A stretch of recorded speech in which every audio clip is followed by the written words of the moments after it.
Kaip Japonijos restorane su draugais pagavome žuvį ir ją suvalgėme. Čia Japonija atradęs pacans ir aš aplankiau Tsuribune Chayazao restoraną su draugais. Įdomu tai, kad čia pats turi sugauti savo laimikį.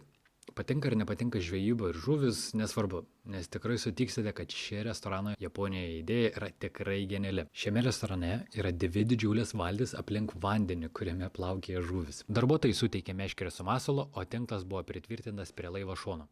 Tik kelias sekundės trukusi žvejyba baigėsi sėkmingai. Sugautą žuvį atidavėme apdorojimui. Yra keletas apdorojimo būdų, bet mes pasirinkome sashimi, žalią žuvį. Atnešta ji dar judėjo.